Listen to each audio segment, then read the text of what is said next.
This is Dennis Raimondi here with the Coffee League, found at thecoffeeleague.com.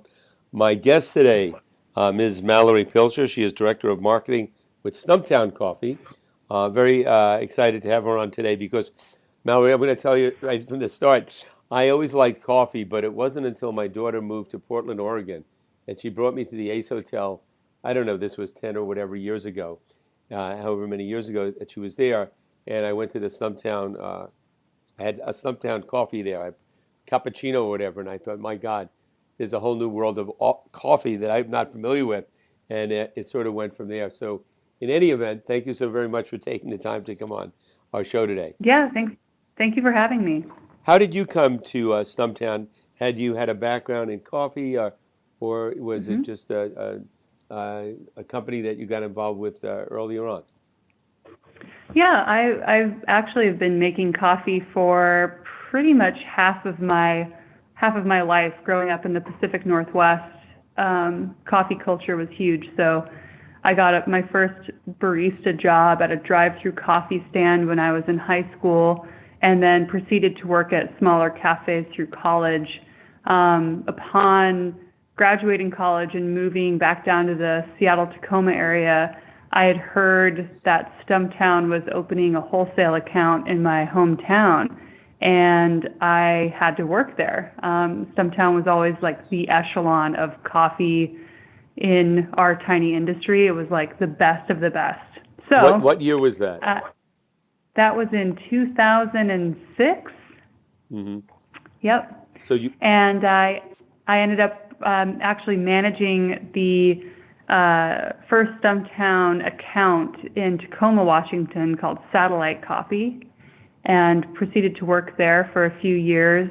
Ended up moving to Portland to attend graduate school and needed to make that jump to Stumptown. So after about 3 months of pining for the job and going to many, many interviews, I was given a job as a barista, actually at that very Ace Hotel cafe that you mentioned. you Um, were in the Ace Hotel, and you may have served me because I went there several times, and oh yeah, over the years. What did you study in graduate school? What were you getting your degree in?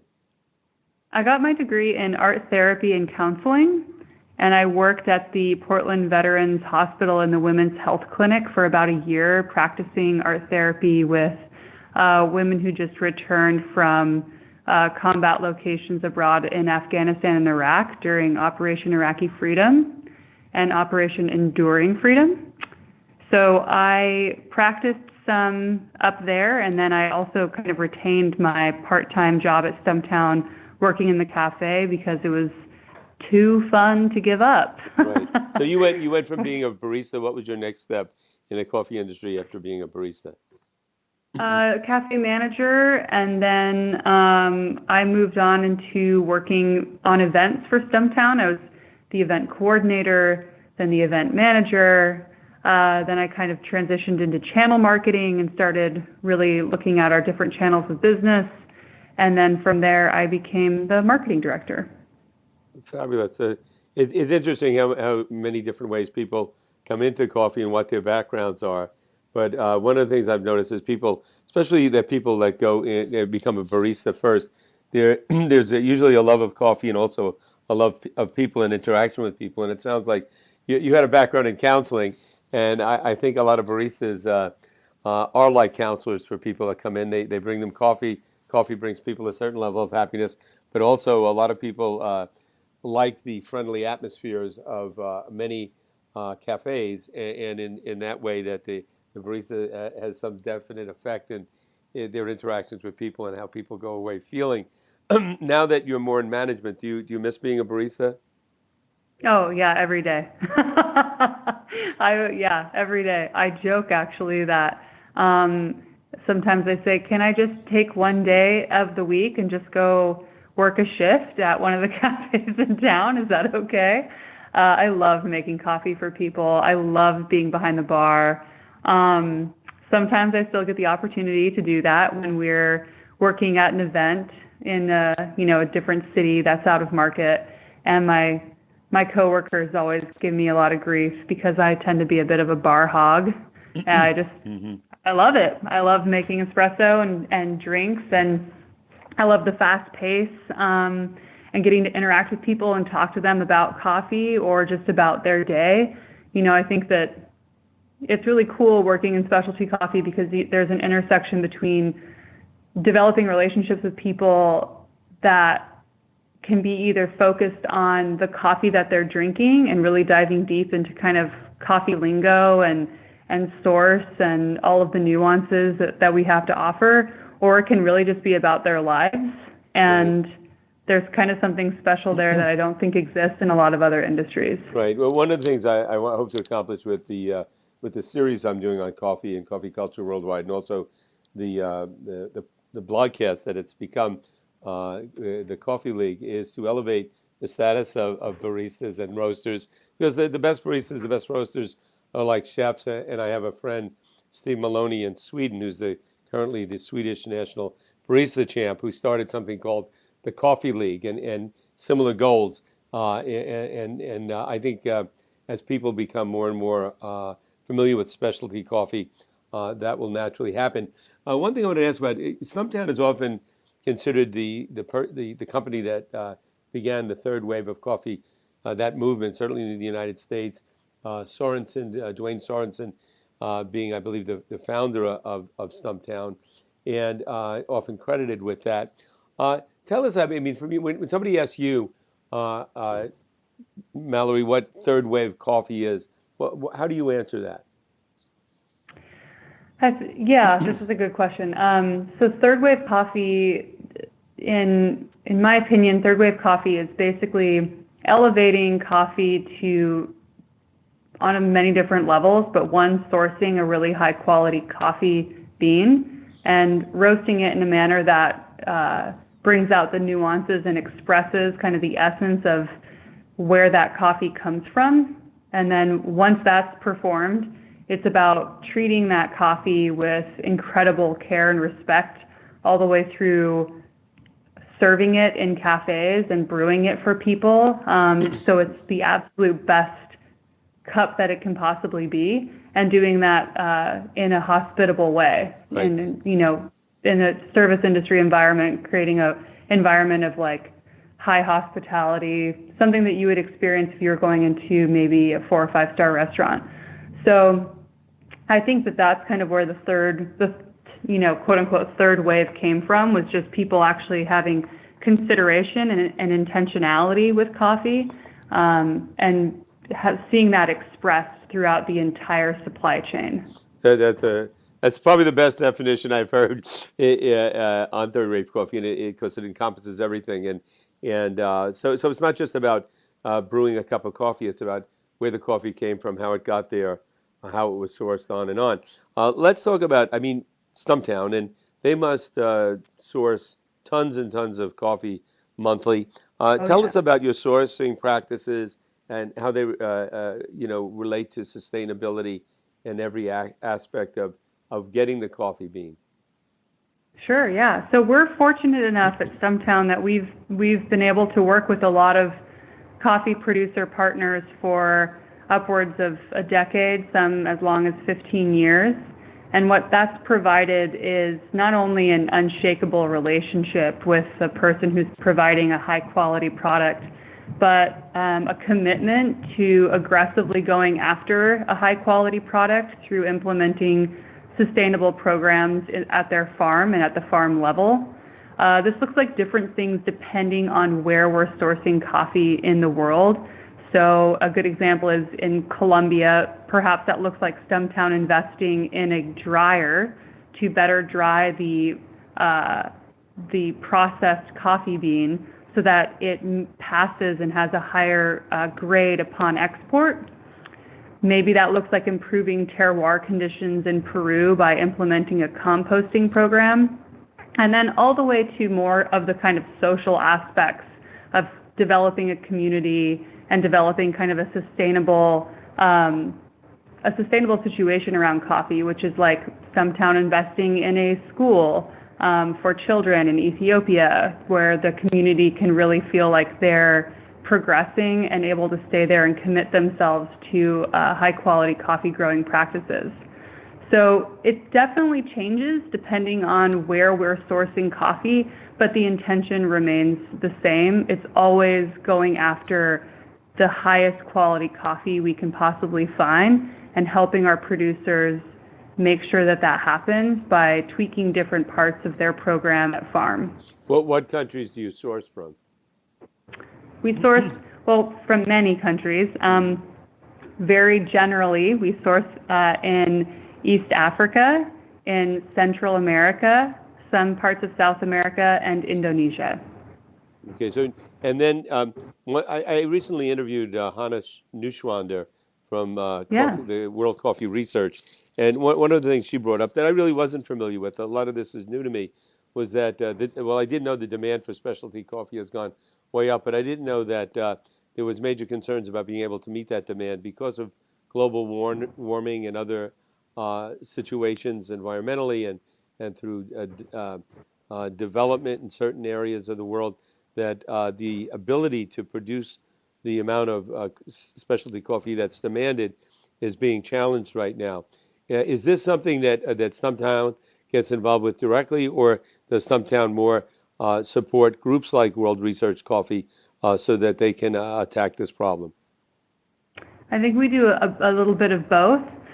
This coming year, we'll actually see a sustainability director implemented in the organization here at Stumptown to really lead the charge on those efforts to increase sustainability programs at source. And the idea behind those is that we are looking to directively impact the advancement of climate change by proactively combating it. So we are heavily focused with our producer partners on how they can implement different things at source to curtail climate change, because it is very real. It's very sad. It's terrifying to watch, certainly from a person in the business, but you can only imagine how much more terrifying that is when it's your livelihood and it's your own farm, and you're having to deal with things like coffee rust or just plants not performing as they once did because the entire microclimate of a hillside has changed. I mean, there's so many different ways that things can kind of go wrong in the process to procuring quality coffee that I think everybody needs to take a really solid look at what we can do to help people out on the front lines. Explain to our listeners what coffee rust is. Yeah, so coffee rust is basically a spore that attacks all different types of coffee plants and essentially kind of erodes away at the leaves. That's why they call it coffee rust. You can see it physically on the leaves itself, and it impacts that plant's ability to generate coffee cherry. It's really terrible and very difficult to combat without, aggressive chemical treatments and things of the sort, which a lot of specialty coffee roasters don't like to see implemented on coffee cherry or trees. So it's hard. It's a tough one to combat. There's folks who are working on different strains of new types of coffee trees that can maybe be rust resistant. And there's also different ways to kind of curtail it when you're physically there on the ground at source, but it's very, very time intensive, right. Very labor intensive for those farms. One other thing that I want to educate people about and then learn myself, and that is when I go to any cafe now, especially when it's third world, especially that one like Stumptown, there's always a mention of fair trade. What exactly is fair trade? I've heard different definitions of it, and how does Stumptown approach fair trade? Sure. So we actually don't participate in fair trade programs. We actually implement a direct trade program, which I think a variety of specialty coffee roasters are focused on. The direct trade kind of definition is still exceptionally loose in specialty coffee, which is why I think we're starting to navigate more towards a sustainability model that allows for ultimate transparency on coffee source and supply chain. Fair trade is essentially creating Fairtrade wants to create an opportunity for coffee farmers to get a higher price point for their coffee cherry, but it's not necessarily ensuring all of those other steps are there to ensure coffee quality. So it's more based on making sure that the market is paying farmers a fair price for their coffee, but it doesn't really have too much to do with quality. So when we implemented direct trade programs, we were really hoping to impact both the price and pay a higher premium for coffee, but also to ensure that that coffee is of the highest quality. And that's where things tend to kind of, dissolve in the fair trade landscape. Interesting. And in terms of Stumptown expansion, where you're headed next, I was just in New York. I went to Stumptown at the Ace Hotel there, and also there's one down in Greenwich Village. And I understand you just opened your first brick-and-mortar in Chicago. Is that right? Yeah, we did. I'll be there next week. Where is it? I would like to visit. So. Yes, please go. It's on North Morgan. It's right above Fulton Market in the West Loop. We are once again partnering with our friends from the Ace Hotel, so it is attached to the hotel itself.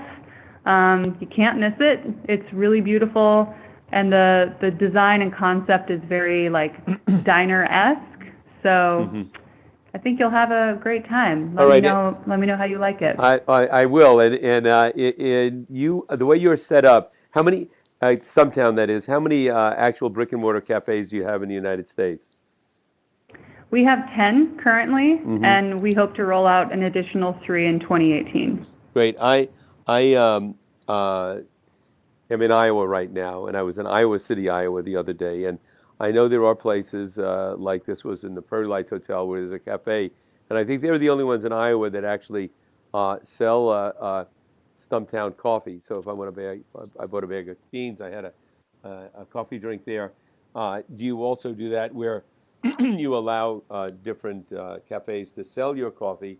And if so, what are your quality controls, and how does that work? Oh, yeah. I think that is probably the largest portion of the business we do here at Stumptown is our third-party wholesale cafes and restaurant partners that we work with. And our entire system at Stumptown is set up to support those third-party cafes. So we have trainers that are located in our kind of core market cities with additional trainers scattered throughout the U.S. We have extensive training programs and a curriculum that all of our third-party baristas will attend and go through. We offer equipment support, 24/7 around-the-clock service support. We try to collaborate as much as we can when it comes to kind of the marketing and social media side of the business to support our partners who are opening up more and more cafes. There's kind of an entire team of people, multiple departments that corroborate together to make our wholesale customers feel as supported as possible, but it is the largest portion of the business that we do. Are you involved in training their baristas at all, or is that left to the cafe you're selling to? So I am not involved. We have Liam Kenna heads up our training program for our own retail cafe baristas. Liam has been with Stumptown for a very long time and ran our annex, which was our tasting room that used to be located next to one of our cafes on Belmont and then was relocated to our headquarters here in Portland. Liam, he will go travel all across the nation training our in-house baristas. And then we have a pretty massive training team that's head up here in Portland, but there are also trainers located in New York, LA, Washington, D.C., Austin, Seattle, anywhere you can name it. And those folks will train all of our wholesale customers. There's a crazy calendar, and there's always somebody coming in as far off as like Alaska or Montana. They'll show up here in Portland. Wow. It's really cool. It's really cool to watch everybody kind of get to experience that here under this roof. And Mallory, where do you guys roast? And is there one head roaster or a number of them? Yeah, so we roast in Portland, New York, and Los Angeles. And we do have a head of roasting, Drew Catlin. We have both a quality control and a quality assurance department. Our quality assurance is head up by Jim Kelso and Jeremy Robillard, who used to be the head of training. So they've got all of that dialed in. And it's crazy. They're constantly tasting coffees. All of the roasteries send their coffees in on a weekly basis to be quality controlled by the team. And everybody tastes one another's coffees to make sure that they're, dialing everything into consistency. So it's pretty impressive, and Jim Kelso certainly drinks massive amounts of coffee every week. What's your coffee consumption? How much coffee you drink in a day, and if any, and how do you prefer your coffee? Yep. So I drink probably 4 or 5 cups of coffee a day, more if I have access to espresso. I love just black drip filtered coffee. Whatever is single origin is best. And then if I do get an opportunity to drink espresso, I love just very, very tiny Americanos. I'm just a black coffee drinker now. Do you like lighter roast? Do you like darker light? What type of roast do you like? I like a solid medium roast. Some of the lighter roasts tend to, if the roast is too light, I feel like you don't get the actual full expression sometimes, and it can taste kind of watery. So I tend to like kind of more of a city roast style. But I'd say I prefer those. And then depending on the time of year, I'll drink African coffees like Kenyans or Ethiopians. And then if it's like winter like it is now, I really love drinking Colombian coffees, Peruvian coffees, a little bit of a different body and mouthfeel to those. Now, I'm real curious, and I don't know if you'll have the exact answer for this, but in your Stumptown, say the 10 cafes that you have, Brick-and-Mortar, what percentage of the coffee is actually from the espresso machine, and what percent comes from pour over? Yeah, that's a great question. Well, so we have both. We have pour overs on Mod Bar. We also have our Curtis brewers, so batch brewed coffee.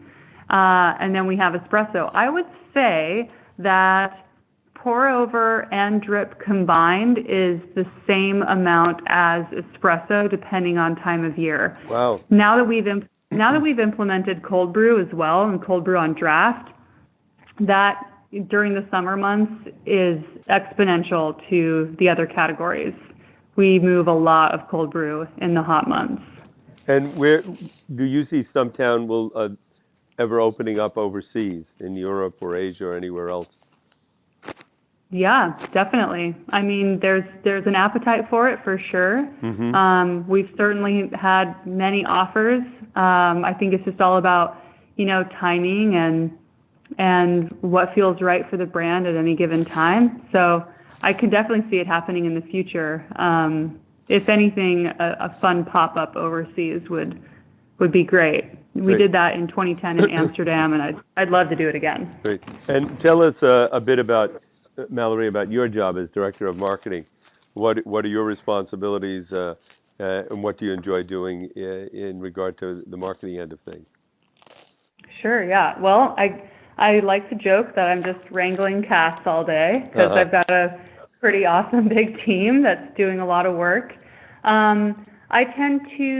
It's a lot of collaboration at Stumptown, so I don't like to say that, I'm doing anything solo. It's often with the help of many hands.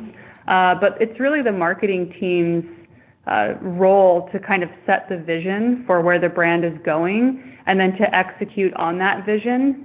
I like to try to be a few steps ahead of whatever else is going on in the food world, but also kind of in Stumptown's evolution as a brand and as a culture. So really, at the end of the day, my favorite thing is cultivating a culture at Stumptown and making sure that we're able to, utilize that culture in ways that feel authentic and resonate with the people who really love our coffee and love our brand. Right. Tell us a little bit about the culture there. And I know that the founder wanted to create a good working conditions. They one of the first companies I believe that had you could get your shoulders massaged as you were working by masseuses during the day. And I don't know if you still have that, but that generally it was that was considered a priority to make a good working environment. What is the culture like Yeah. now? Yeah, I mean it's still definitely the same. The Portland team still does have access to our masseuse Jenny Doyle, who's great. Yeah, the culture here is really it's kind of wild. It's obviously built off of the like interests and things that people love out of all the people that work here. But we do try to create an environment where people enjoy coming to work. It's all about hiring the right people, for sure. Mm-hmm. You want to be working with people who you respect, who have a hard work ethic, but who are also interested in the same things as you are. So we tend to continue to hire folks who are creative, passionate types, who are in bands or make art or are writers or have some weird hobby, people who like to be outdoors, skateboarders, snowboarders, skiers, kind of run the gamut. But it's like, I think it really does come down to the people that work here. And then, for us at Stumptown, it's about creating a environment where people want to continue working here. So towards the end of this year, we're going to be hopefully procuring B Corp status. I think the test happens this week. That will take to see if that goes down. And if that happens, we have a bunch of programs that we're going to roll out in-house that will help our employees feel more excited about the place they work. One of those is a grant project that we're calling the Passion Project.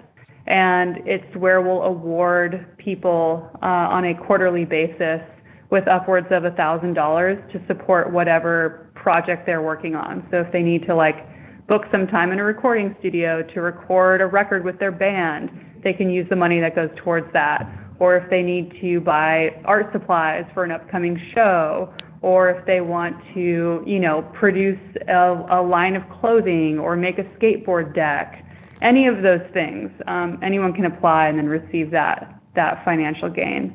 So stuff like that, I think, will really resonate with the Stumptown employees moving forward. Right. Well, one last area I wanted to ask you about, and that is in the series I'm doing and in the blogcast that I'm organizing. I'm focusing on not only coffee but coffee culture worldwide. And I noticed, I just spent a bunch of time in Scandinavia and Denmark, Sweden, Norway, and went to many cafes. And I've been all over the United States and numerous cafes. And many, almost all your Stumptowns in the States. There's one of the things that I think I like, and I know other people like about coffee, is kind of the culture that surrounds it. When you set up a new brick and mortar, like in Chicago, if you set one up, and if you were to set one up overseas or wherever, do you aim to create a particular atmosphere and culture associated with that facility, or do you allow for, you set the initial ingredients of a friendly barista, good product, this, that, and everything, and then sort of adjust or accommodate to the existing culture that is there? For instance, in Sweden, the coffee culture is wonderful, and the coffee culture in Portland is wonderful, but they're different. So do you have one in particular culture you have in mind, or you sort of go with whatever the atmosphere or the vibe is in the area that you're in? Yeah, I think that there's kind of a couple of layers to that. One thing is that when we open a brick and mortar, we really creating that vibe in the cafe starts with design. And so we tend to base our cafe designs off of the neighborhood that we're putting a new cafe in. So we want to match the neighborhood that we're moving into, but put our own twist on it. Make it feel like Stumptown, make it feel discoverable and exciting, interesting materials, really nice artistic touches here and there. We like to work with local artists to curate the cafes when possible. We like to, of course, hire. I think our hiring practices are probably the most consistent. You want to hire people who have a good track record of being in the hospitality industry, excellent at providing that level of hospitality that we want to see in our cafes, so that people feel welcomed and taken care of. And then really you just kind of let everything else do its job. I think when we go into a new market and open a new cafe, it's extremely important, especially from the marketing team's perspective, to have a good understanding of, the history of that city and the culture of that city and the microcosm of that neighborhood and who your neighbors are and, why people are going to that neighborhood and what are they eating and what are they doing. We spend about a year to maybe a year and a half in advance of doing just a lot of research and development for our own purposes to gain a greater awareness of our audience. And then we implement an awesome opening party that kind of reflects what we've learned along the way. So, for example, in Chicago, it was important to partner with a nonprofit who was dedicated to providing literary engagement with young authors. So we partnered with young Chicago authors and then hosted them in our cafe, and they did live readings. It's all kind of about, cultivating relationships and making sure that we're not just swooping in and having this out-of-town perspective and out-of-town vibe. We definitely want to match what's happening in that area, but we do want it to also feel like Stumptown. And I think at the core of that, you focus on, arts, music, anything involving kind of exposing folks to those crafts and those things. And there's like a level of progressivism in that. There's a level of wanting to engage with people on pushing some boundaries and being unconventional and kind of following your own path. So I think ultimately we tend to try to go that route, and hopefully it keeps working for us. Great. No, I think that's a wonderful way to approach business. I think it's a good model for not just coffee, but for other industries. One place I haven't been that I assume is still open that I want to visit is the original Stumptown Roasters location on, is it 47th and Division in Portland? And that's still open in there. So that will be the next time I come to Portland, Oregon. That will be my hopefully first stop, and so I can make that complete. Thank you so very much, Mallory, for your time. We will, of course, post up all the information on our vlogcast, and look forward to talking to you again sometime in the future. Awesome. Thanks so much, Dennis. I appreciate it.